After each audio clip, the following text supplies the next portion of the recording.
Hello YouTube, it's me TFNation Wellness. Welcome to my channel and welcome to this month's end of month bot haul, the bot haul for July of 2024.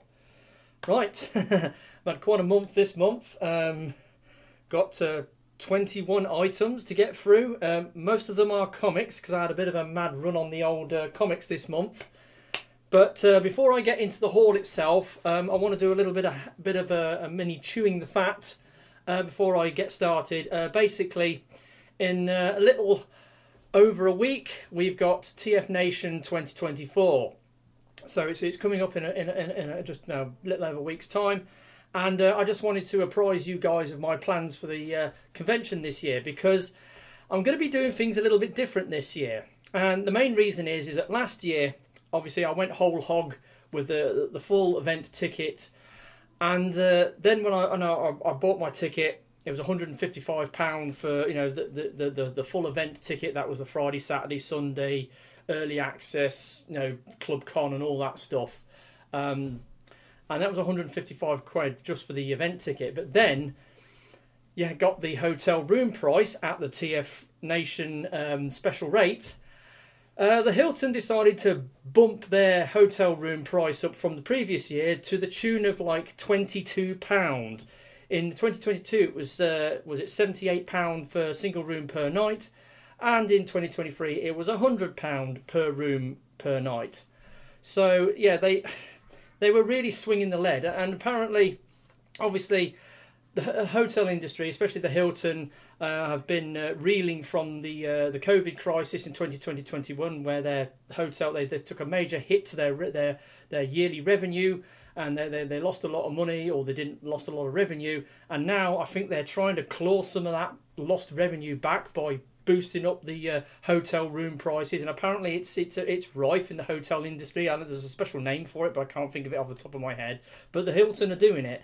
And yeah, so I mean, I noticed this year their room price had gone up by £5. It was £105 per room per night. But anyway, that's besides the point. Basically, it meant that last year's ticket was £355 for just the hotel room and the event ticket, not including food, drink, and car parking and all that other stuff. So it was like the most expensive convention I have ever attended, and I was a bit annoyed about it.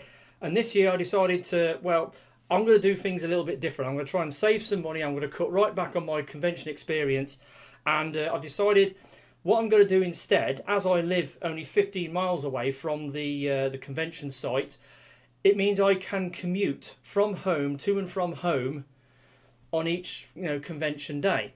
But because the dealer hall is only open on the Saturday and Sunday, I've decided I'm not going to bother doing the Friday. So I won't be attending on the Friday. So I'm only doing the Saturday and the Sunday. I am not paid for early access. I'm just going to do regular access on the Saturday. I'm not doing Club Con. So as soon as the dealer hall shuts on Saturday, I will poodle off home and have a meal at home and then sleep in my own bed. That sort of stuff. But yeah, those are my plans this year, mainly to cut costs and save some money, because last year it was ridiculous how expensive it was. There are disadvantages to this game plan I've got, because obviously instead of working out of a hotel room at the hotel, I will be working out of a car in the car park, and I won't be able to go back to the room and refresh as often as I probably would have done. Also, it's going to be awkward. Also, the car parking fee is going to hit me quite hard, because the Hilton, they like to, if you're a guest at the hotel, you get cut price parking, but if you're a visitor, they whack a massive great charging bill on it. Because I remember going back 10 years, 2014, the first convention I went to at the Hilton, which was the Auto Assembly 2014, and I was only there for one day. I parked my car in their car park for like 9 to 10 hours, and I got charged like 28 quid. It's like, yeah. So it swings and roundabouts really, but I've decided I'm going to do things slightly differently this year. I'm going to be doing the commute to the convention, and I'm only going to be doing the dealer hall days on the Saturday, Sunday. So I'm not going to be there for the full convention this year, but I'm trying something different, mainly to save money and cut costs, and that's my plans for TFNation this year. So I just thought I'd apprise you guys of that if you want to catch up with me at the convention. But without that said, let's get on with the haul. Right, so like I said, I've got quite a lot of items this month, and the comics. Now, obviously, the Marvel G1 comics, 2 years ago, I bought a bunch of comics off bric-a-bracs at TFNation, and that started me on the process of buying back all the Marvel G1 comics I had as a kid, which was issue 1 to issue 199. I completed that challenge, and then I decided, well, where can I go from here? Then I decided, I know, I'm going to collect the 200 series. So then I collected issue 200 to 299. And I completed that challenge back end of last year. And then it was like, I looked at the 300 series and I thought, there's only 33 comics in the 300 series. You know, it's issue 300 to 332. But the price of them, because the comic was going down in sales towards the end, there's fewer of these 300 series comics out there, and they go for, you know, collector's premiums.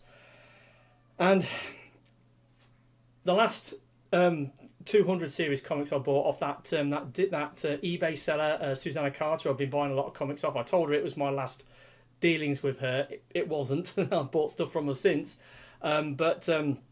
She gifted me the first 2 issues of the 300 series, 300 and 301. She gave them as a gift. So that then sort of started me on the process of getting the 300 comics. I didn't want to do this. I didn't want to go in, dip into the 300 series comics, but I decided to go with it. And I picked up a couple last month, but this month a bunch of comics came up on eBay. And I sort of stuck to a budget of £15, up to £15 each, including postage for these comics, and I did quite well. And I had a tactic. There was this one seller I was buying these comics off. His prices were slightly over 15 quid. I then put a watch on that item, and then the next day he'd send me a notification saying, "Oh, I've knocked some money off." You know, he'd give me a special offer and knock some money off the comic and drop it down below my price threshold. So yeah, that worked a couple of times, so I did quite well out of that. So, first comics to arrive on the 4th. So, I got these. So, I got issue 328. I got issue 309. I got issue 310. And I got issue 306. So, there's 4 300 series comics that I got as a little starter for this month. Right, so then the next thing to arrive, which arrived on the 8th, was a carryover from an item that I bought off TF Direct last month. But because I picked the wrong shipping option, it took a very long time to come from China to the UK. But it eventually arrived on the 8th. And it's for this guy. I've done an unboxing on it. DX9 Mini 02 Michael Murphy. So it's DX9, company which sort of went away for a time. You know, they sort of shut up shop for a while, but now they're back and they're doing sort of like third-party Legends figures. They did do Legends figures before. They had that sort of War in Pocket series that they were doing, but now they're doing them again. And they started off, they did Double Dealer, they did a Legend Scale Double Dealer, and now they've done a Legend Scale Chrome Dome. Chrome Dome is one of the characters I like to character mold set collect, so I had to get this guy. Now, obviously I've got some other Legend Scale Chrome Domes. I've got the Unique Toys Palm Collection Chrome Dome. As you can see, he's quite a bit smaller. And then we've got the oversized. So basically this got oversized and re-engineered by Vecma Studios. So you've got Chival Rouser here, and you put them side by side, and they're pretty comparable. But this guy, this is a very, very simple figure, very, very simple transformation, very, very basic. I mean, it's based on this thing, which again is a very simplistic figure. But this is a lot more complex. It's got quite a fussy, fiddly transformation, and it took me a while to get my head around it, but now I know how it works. It's actually quite clever. There's a lot going on with this figure. The vehicle you end up with is it kind of looks like his his futuristic sort of coupe car mode from the comic and the cartoon series, but it's got a lot of panel lines on it, and it's all right. It's made out of that sort of the similar sort of plastic as these guys. Very similar sort of that sort of gummy sort of plastic, but it's all right. I mean, it's decently posable. Like I said, it's got a fussy transformation, but actually, I know I've got my head around it now, and it's not too bad. So yeah, got hold of him and got him from TF Direct. It took a long time to arrive from China because I picked the wrong shipping option, but it finally arrived. And actually, yeah, it's a really good figure, and I really enjoy it. And I looked through my records. Now, this is the first DX9 figure I've bought in 7 years. So it was back in 2014 that I bought the War in Pocket Dinobots, DX9 War in Pocket Dinobots. And I haven't bought any DX9 figures since then. And this is the first DX9 figure that I've bought since 2014. And like I said, the company went dark. They went quiet for a while, but now they're coming back. And I'll be interested to see what other figures they're going to come in. And hopefully they'll do some more of the, the headmasters. Because there's a couple of other headmasters that I like to do the character mold set collecting for. Like Weird Wolf, Weird Wolf, Brainstorm, and Skull Cruncher. So I like to do, those guys for character mold set collecting. And if DX9 is going to oblige me by doing some more of these DX9 minifigures with the other, sort of headmasters, then that's great. I mean, this is one area of the third-party Legends that hasn't really been explored. I mean, like New Age and Magic Square haven't touched the headmasters. Why? Neither has Iron Factory. So you've got these other companies that are doing these figures, but they're a bit hit and miss. So no one's done a definitive, sort of like, Legends masterpiece, headmasters. But maybe DX9 is going to step into the void, but we'll have to wait and see. But actually, no, it ain't too bad, and I'll be interested to see what they're going to do next, because I've got quite a few DX9 figures in my collection. I've bought from them before. I quite like their products. Now they're coming back into the fray and doing something a little bit different. I'm interested to see what they'll come up with, but managed to get hold of him. And then it was a couple more comics that arrived on the 10th.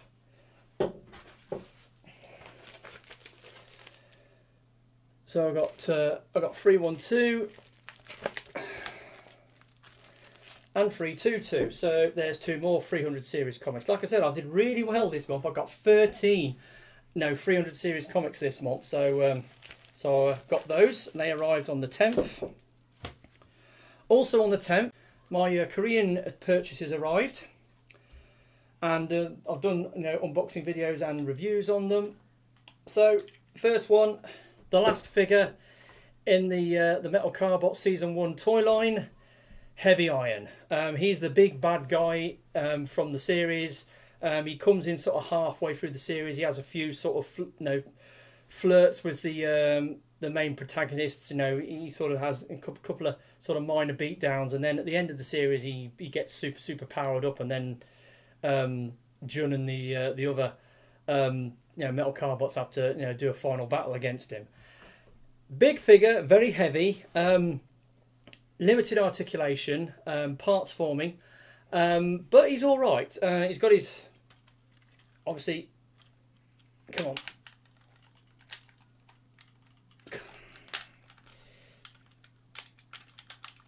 Come on.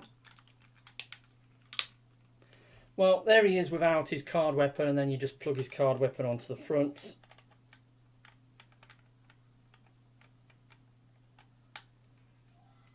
Come on. There we go. And he shoots his main attack from it.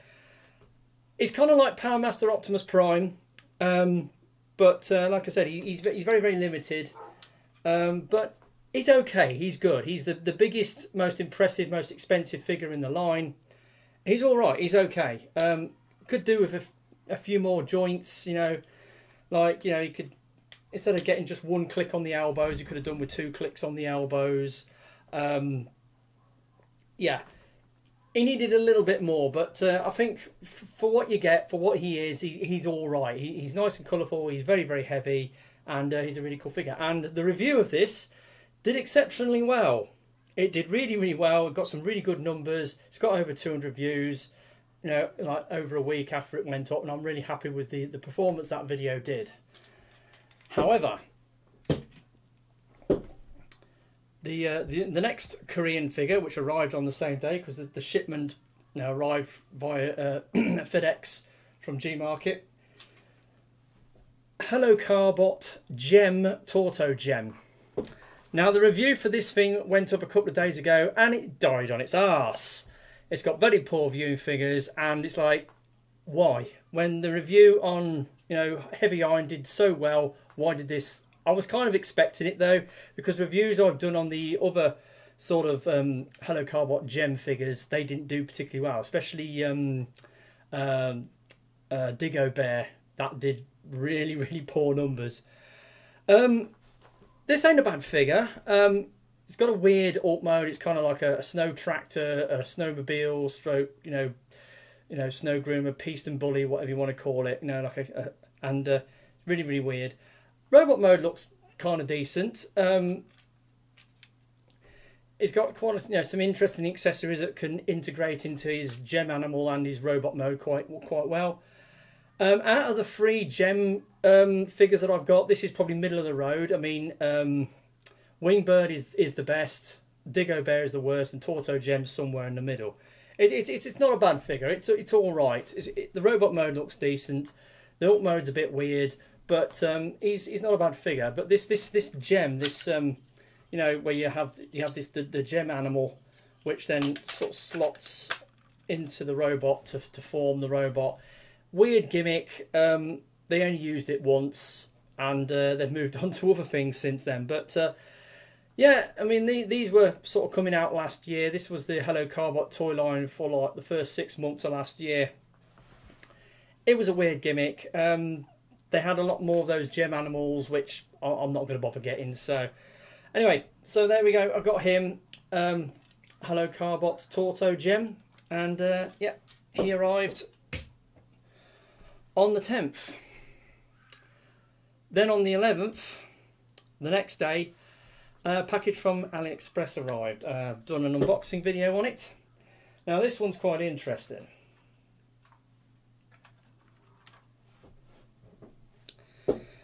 So it's, what's it called again? It's the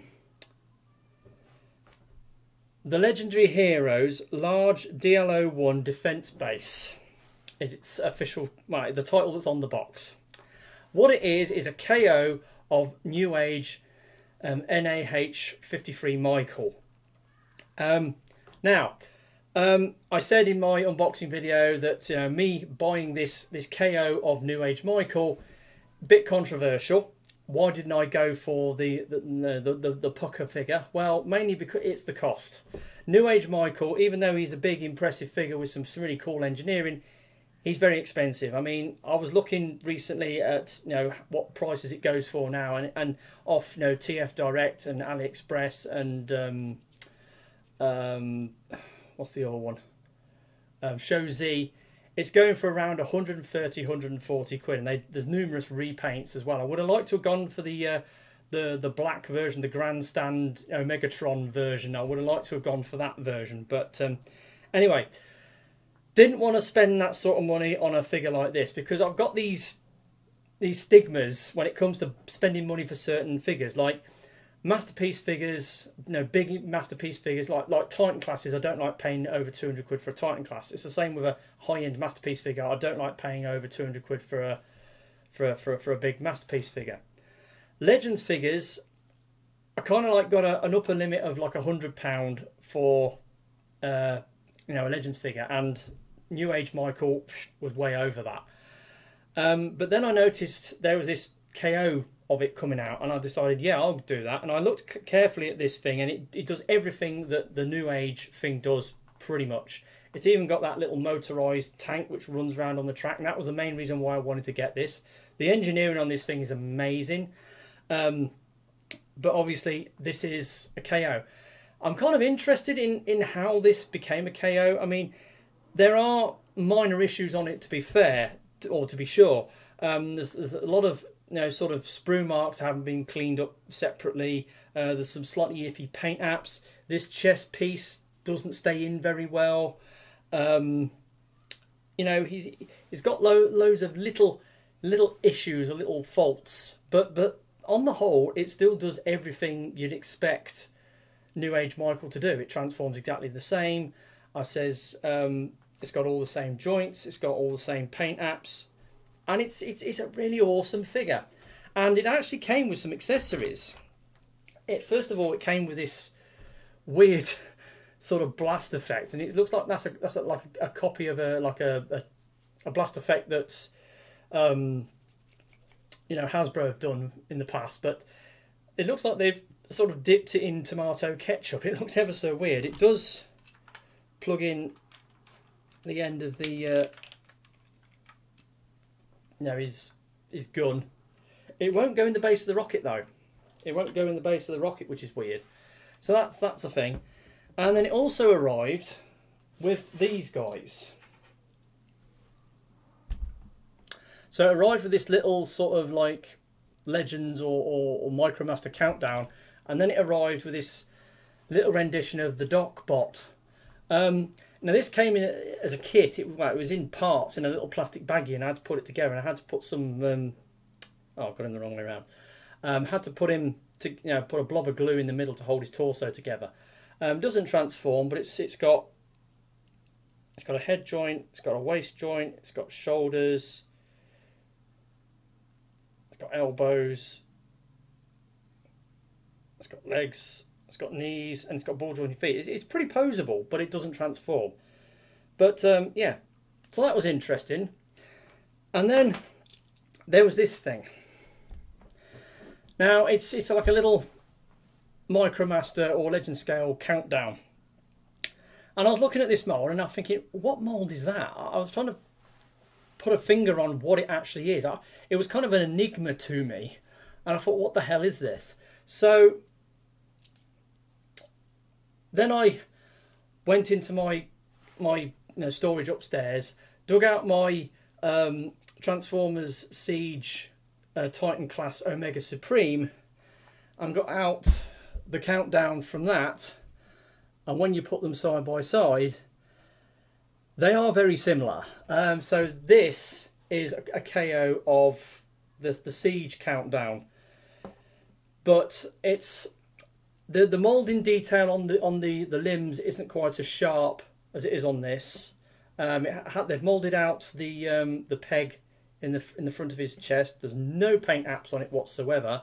It has got pinned wheels front and rear, whereas the original one's only got pinned wheels at one end, and then it's got a pegged wheel at the other. It's basically what it is. They've re-engineered it slightly. I mean, they've got these pegs where the arms sort of peg in for his alt mode. So, you know, he turns into the...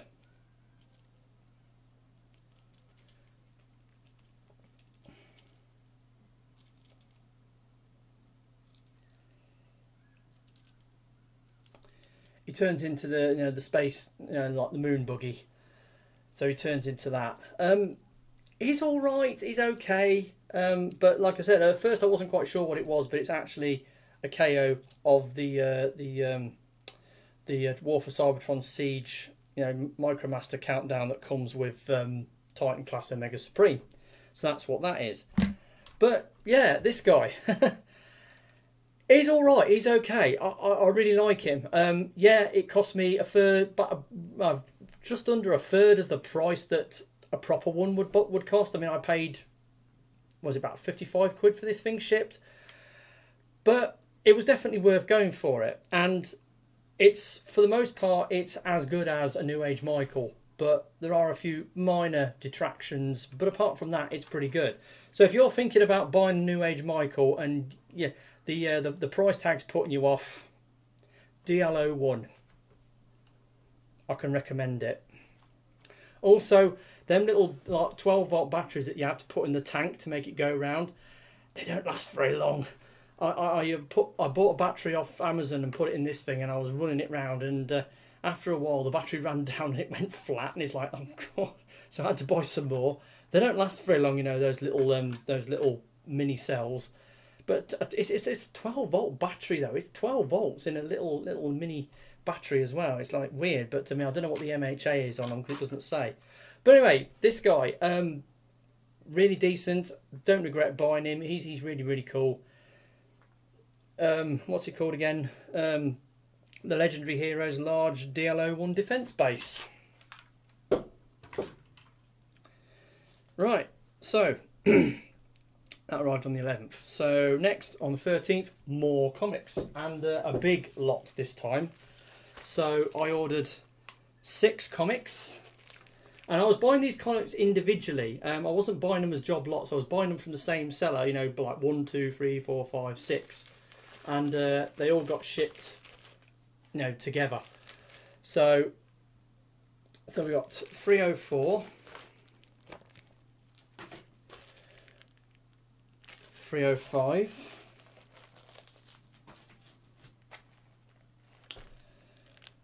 got 307, got 308, 316, and 302.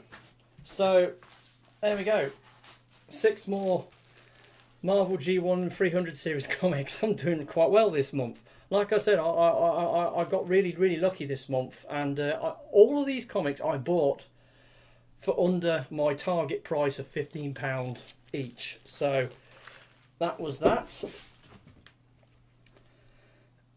And that was on the 13th. Then the next figure was it was a retail purchase that I made. There was a figure that I'd seen. Well, I did sort of my last play of things that I wanted to buy from various retailers towards the end of the month. I had so much budget left, and I just went bang, bang, bang, bang, bang. But one of the things I wanted to buy was a figure that I'd seen at retail. Now, I'd seen it in my local Entertainer, sorry. And it's from the you know, Rise of the Beasts toy line. It's one of those you know, Beast Alliance, what are they called?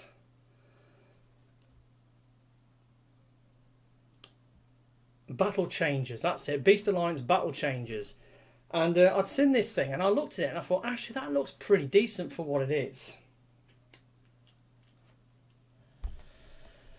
Rise of the Beasts, Beast Alliance Battle Changer Scourge. Now, it's a very simple figure, and the colours are a bit off. It's got this sort of like metallic, sort of olive green for the most part.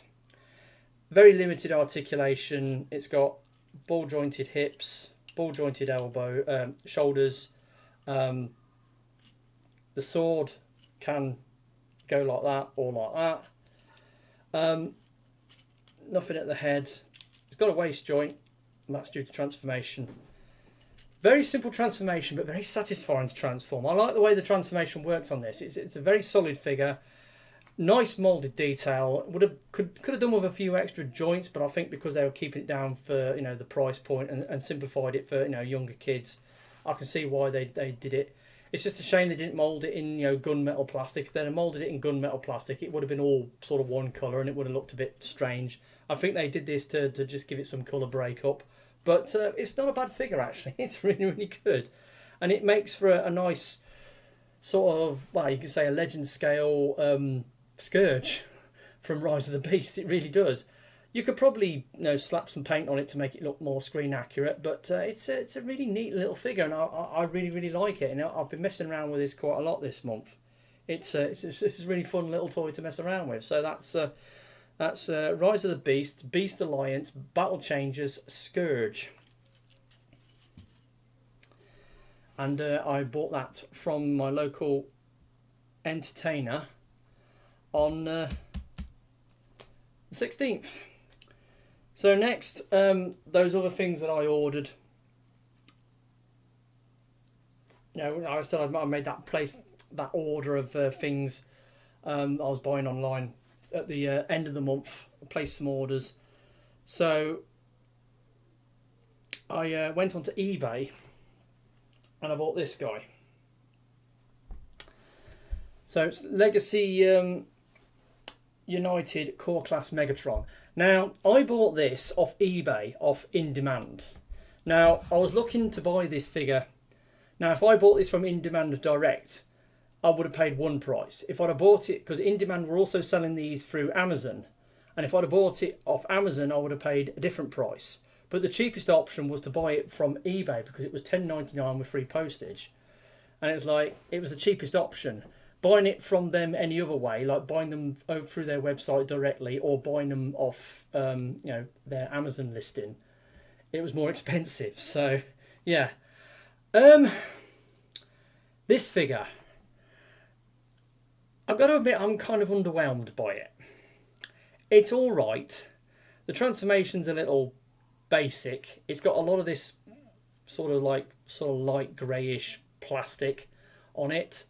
Some bits don't fit very well on it. Yeah, I don't hate this thing. It's just so underwhelming. I hope for more. Maybe if I'd have held out for the Galvatron repaint that's coming in a later wave, maybe I should have done that instead. But the core class is coming to an end, isn't it? They're getting rid of the core class for you know, Legacy United, and it's a shame, because the core class has been pretty good. There's some really good figures that have come out from it, and it's a decent, you know, sort of like pocket sized, you know, pocket money sort of toy line that they've done. But yeah, why are they getting rid of them? Maybe they're just not selling quite as well as they hoped, or I don't know.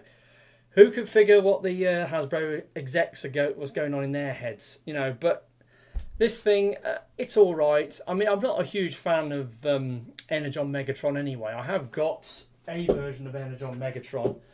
I had to take a lot of his ship parts in to fit him into the Detolf. But yeah, he's all right. He's okay. But like I said, I'm somewhat underwhelmed by him on the whole. And that's that. Then also on the 18th, from Comics and Cocktails, I decided to get this gal. Legacy United Cyberverse Deluxe Chromia. Now, obviously it's a repaint of the Transformers animated Prowl mold, which I haven't got. I wasn't tempted to get that because I've got an original animated Prowl, so I'm good there. But this, it doesn't fit her Cyberverse design. Her Cyberverse design was a lot more, you know, sort of angular, and you know, it's got more edges and angles on it than this thing. And the alt mode was like a Tron cycle rather than a, you know, like a human bike, and it doesn't fit her Cyberverse design. But that said, it does work as a Chromia. Now, when I was reading when I was getting the old IDW comics, there was that series that ran, which was from Combiner Wars, Windblade, and then it went into Talal R1. And Chromia was Windblade's bodyguard.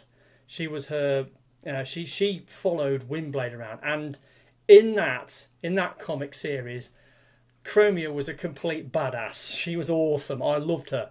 And this bulky sort of bike former actually fits her visage, I think, as a character. You know, instead of making it like a slim female figure, I think making her this sort of you know, butch, you know, biker babe, it works. It really works for me. Not necessarily as a Cyberverse character, but, you know, it does work as Chromia from other continuities. Why they chose the Cyberverse, I don't know. They could have picked her from anything else. They could have gone IDW, I don't know. But I kind of like this. It's all right. It's not fantastic mould. The way these bike wings work, I mean, they sort of tuck under the arms. And when you're trying to flip them round, it can be quite interesting because of clearance issues. But apart from that, she's really good. Some nice colours, and it's Chromia. I've got a couple of Chromias in my collection, and I can always got room for more.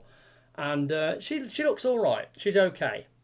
She's a decent enough figure in herself, and it's a decent repaint of that Legacy Prowl mould that they did. But yeah, she's all right actually. So that's Legacy United Deluxe Chromia. Right, so we're kind of getting down to the end of it now. And there's one more comic. Now, I'd got all those other comics that I'd shown previously. I'd got all the comics in the 300 series. That starts 300 to 309, except 303. And I was thinking there was a couple of people selling 303, but they were asking like $16.99 for it, and it was like plus postage, and I couldn't have done my same trick of, you know, getting them to bring the price down. Plus the fact I had very little budget left in my monthly budget. So I went back onto Susanna Carter's website, and she has a listing for what she calls 99p comics. And in her 99p comic listing, she had an issue 303. And she was doing it for 99p plus £3.30 postage. So I went and bought that. I ordered it. When did I order it? I ordered it, and then it was like, then nothing happened. There was no notifications from eBay to say it had been shipped. And then towards the end of the month, I finally got email notification from Susanna Carter saying, "Oh, I've just shipped your order," and then it arrived the next day. So there it is, issue 303.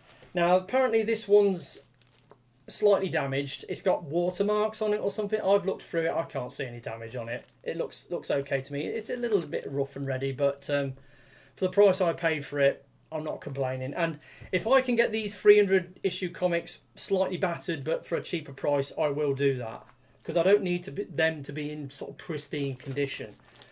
And that's all the comics. And I just wanted to say here before I move on, the comics are allotted for a lot of my budget this month. I mean, I have a set budget that I stick to every month.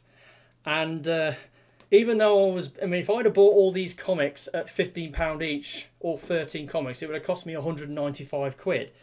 But the prices I did get them for, they still cost me just over 146 quid to buy those comics. Like I said, the 300 series comics are bloody expensive. And have you seen the price the final comic 332 goes for? There's somebody who's got a slabbed and, you know, sort of sealed and graded comic on there for about, was it 295 quid? I might have to bite the bullet with issue 332, but I'm probably, I mean, the most expensive comic I've bought while I've been collecting these Marvel G1 comics was issue 1, which I paid, what was it, 52 or was it 53 quid for? That's the most I've paid for a Marvel G1 comic so far. I'd rather not go over that budget. That's sort of like my thing, but I might have to bust the bank to get 332. I'm thinking I might do a PayPal pay-in free to spread the cost. I don't know how I'm going to work it, but we'll have to wait and see. But at TFNation in a couple of days, well, about a week's time, I'm kind of hoping I might be able to pick up some more 300 issues, because Mr. Brickabrax, if he's there again, hopefully he'll have some more Marvel G1 comics, and hopefully he'll have some 300 issues. So I'm hoping that I'm going to be able to pick some up at TFNation in a couple of weeks. So, but I'm going to keep looking on eBay. There's a few more on eBay that I'm going to make a play on next month, but we'll have to wait and see. But I've had a busting month with the Marvel G1 comics, 13 in total, 146 quid. Like I said, they accounted for a lot of my budget this month, so I didn't have much plastic to show for it. But then at the end of the month, it was like I had about, what was it, about £3.50 left in my budget. And then I went onto Amazon looking for something else, and then something popped up on Amazon. A notification popped up on Amazon for the Jurassic Park collaboration Dilophocon and JP12 2-pack. And I really wanted to get this thing, and I'd heard rumours that In Demand had some in, and they were selling them, they were flogging them out for £40 each. But of course, I missed that boat. I wasn't able to get those in. And I refused to pay the like £95 that this pack goes for normally. And I was thinking, if I can get it for sub £50, that would be near enough. And lo and behold, when I went on Amazon, what was it, £48.18 or something like that. And I thought, yeah, that's near enough. So I bought it, went over budget. So yeah, I went over budget this month, but it was worth it. And I got the pack. So got Dilophocon. brand new mold. Turns into a Dilophosaurus. Neat little figure. Really, really cool. Love the the frills. He has got the opening mouth, and you can put that sort of acid spit thing in it. His tail turns into a gun. Pretty neat little figure. Pretty cool. You know, for a Dinobot, you know, he's all right. He's pretty cool.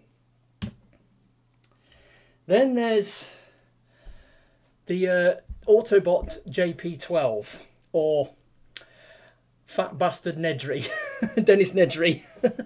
Yeah, so it's supposed to be Dennis Nedry from that scene where he steals the hang on, because they actually give you the prop for this. They give you the Barbasol can, and then inside it's got the embryo containment unit with all the dinosaur embryos in it, and then obviously it's got the Barbasol can, which has that cooling system in it to keep them cold.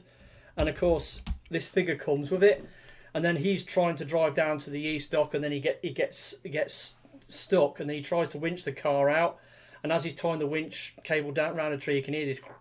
You can hear that noise of a Dinobot nearby, and he's looking around, and then he sees this Dilophosaurus come up, and it's not very big, and he thinks, "Oh, you're cute," and he gives it a bit of food, and then it does that, you know, it spits venom in his face, and he stumbles back to the car, tries to start the car up, and then the Dilophosaurus has got him with him, and it savages him to death.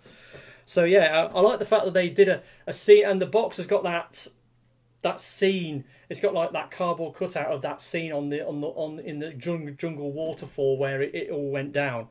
So I really appreciate that they did this, and yeah. So Dennis Nedry, or JP12, pretty good that they made him into Dennis Nedry. It's cool. I mean, the alt mode is brilliant. It's perfect. It's the Jeep Wrangler from Jurassic Park. It fits his visage. He has got a gun. He's got the winch. I mean, you can stick it out the front like that. It really gets stuck in there.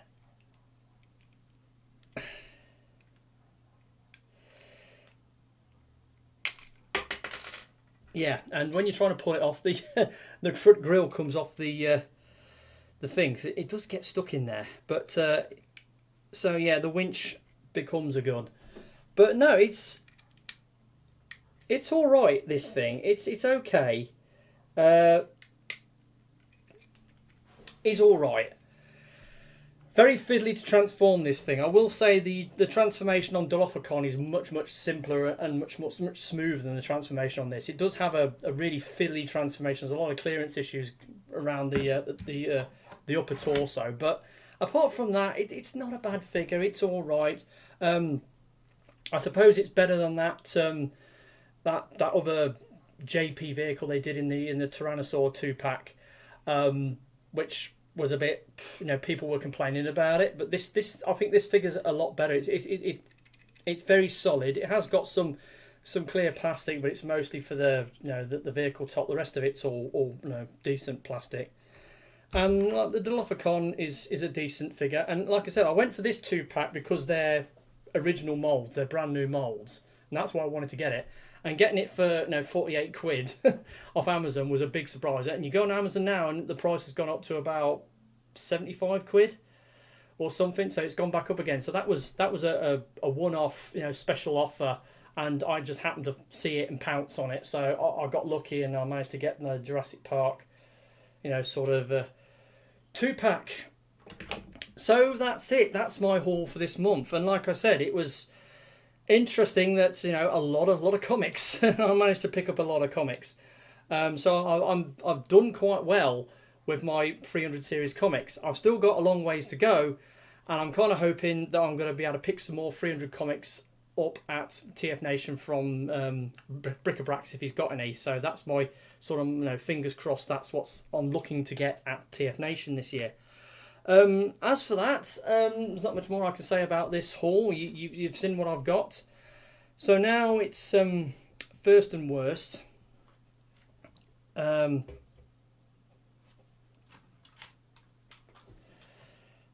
think I figured it out. Right, first and worst. So the first figure, the DLO one, the KO, you know, New Age Michael. Even though it's a KO, it's got minor issues. It's still a great mould. The way this thing works, the transformation is absolute genius. It's got the working tank mode. That was the main reason why I went for this thing. And yeah, it was a lot cheaper than getting the pucker one. And the quality is almost as good as the real thing, I think. Maybe with a few little minor detractions. But apart from that, I really, really like this thing. It's an awesome figure. And then this thing. Like I said, I don't hate it. I don't hate it. I just feel so underwhelmed by it overall. The transformation isn't quite as good as I thought it would be.